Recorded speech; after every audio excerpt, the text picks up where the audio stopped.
வித்தியாசமா கோர முகத்தோட பன்றி முகத்தோட இருப்பாங்க. அவங்க தான் வாராகி அம்மன். இரண்டாவது படியில 5ஆவதா இருக்கக்கூடிய அந்த தேவி தான் நம்மளோட வாராகி அம்மன். வாராகி அம்மன் அப்படிங்கிறவங்க ஆதி காலத்திலேயே தோன்றியவங்க. அதாவது நம்ம இருக்கக்கூடிய யுகங்கள் இப்ப 4வது யுகத்துல நம்ம இருக்கோம். இதுக்கு முன்னாடி 3 யுகங்களை நம்ம கடந்து வந்திருக்கோம். அந்த 3 யுகங்கள்ல முதல் யுகத்திலேயே ஆதி தெய்வமா வந்தவங்க தான் நம்மளுடைய வாராகி அம்மன். அப்ப வாராகி அம்மன் வந்தப்போ முருகன், விநாயகர், அந்த கடவுள், அப்ப பொங்கல், அதுக்கும் முன்னாடியே ஆதிபராசக்தியா தோன்றியவங்க தான் நம்மளுடைய வாராகி அம்மன். அவங்க தோன்றியதுடைய நோக்கம் என்ன அப்படின்னா, கெட்டதை அழிக்கணும், எதிரிகளுடைய ஆட்டத்தை குறைக்கணும், நல்லது நடக்கணும். இந்த பூமி பிளவு ஆகும்போது வராகி அம்மன் தோன்றினாங்க. அதாவது வராகமூர்த்தி பெருமாள் அப்படின்னு சொல்லுவோம். அவங்களும் பார்த்தீங்கன்னா பார்க்க வராகமூர்த்தியோட தான் இருக்காங்க. 4வது படியில பெருசா இருக்காங்க, அவங்க தான் வராக பெருமாள், வராகமூர்த்தி பெருமாள்னு சொல்லுவாங்க. அவரு பூமி பிளவு ஏற்படும் போது இந்த பூமியை காப்பாற்றணும், அந்த பூமியில இருக்கக்கூடிய மக்களை காப்பாற்றணும் அப்படிங்கிற நோக்கத்தோடு பெருமாள் பூமிக்கு இறங்கி வந்தபோது அவரால் ஒருத்தரால அதை செய்ய முடியாத காரணத்தினால் பல தெய்வங்களை பிரிக்கிறாரு. அப்படி பிரிக்கும் போது ஒன்றா எல்லா தெய்வங்களும் கைப்பற்றுறாங்க. சிவபெருமான், பார்வதி, விஷ்ணு எல்லாருமே கைப்பற்று ஒரு பெரிய ஒரு நெருப்பு கங்கமா ஒரு உருண்டையா உருண்டுறாங்க. அப்படி உருண்டு அதிலிருந்து வெளிப்பட்ட அந்த கோர ரூபமாகிய பன்றி முகத்துடைய தோன்றியவர் தான் நம்மளுடைய வாராகி அம்மன். அதாவது இருக்கக்கூடிய அத்துணை தெய்வத்தினுடைய அம்சமாக தோன்றியவளே வாராகி. வாராகி ஒருத்தவங்களை வழிபட்டீங்கன்னா அத்தனை தெய்வத்தையும் வழிபட்டதுக்கு சமம்.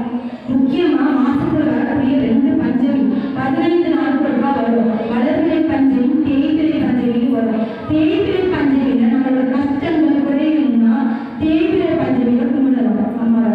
அதே மாதிரி வளர்பிறை பஞ்சமியில என்னென்ன நமக்கு வேணுமோ, திருமணம் நடக்கணும், நல்ல காரியங்கள் நடக்கணும், வேலை கிடைக்கும், கிடைக்க வேண்டியது எல்லாத்தையும் வளர்பிறை பஞ்சமியில என்னை விட்டு கெட்டது போகணும் அப்படிங்கிறதெல்லாம் தேய்பிறை பஞ்சமியிலே மனம் உருகி வாராகி அம்மாவை வேண்டுகிறது.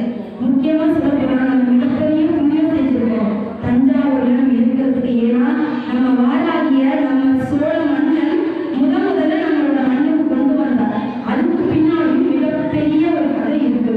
அது என்னன்னா, சோழ மன்னன் அப்படிங்கிறவர் மிகப்பெரிய ஒரு சிவ பக்தர்.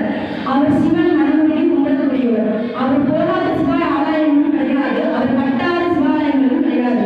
நமக்கு தெரிஞ்சு நம்மளுடைய தஞ்சை மண்ணில் கட்டியிருக்கக்கூடிய அந்த தஞ்சை பெருந்தலையார் கோயில் மட்டும்தான் நமக்கு தெரியும்.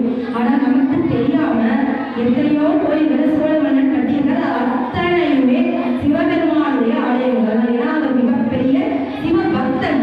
அதனாலேயே வாராகி சிவனை தேடி போனாங்க. அந்த கதையை பற்றி இப்ப நான் சொல்றேன். வாராகி அம்மா எப்படி நம்ம தஞ்சாவூர்ல பெருவுடையார் கோயில்ல, தஞ்சை பெரிய கோயில்ல எப்படி வளர்ந்தாங்கிற கதையை சொல்றேன்.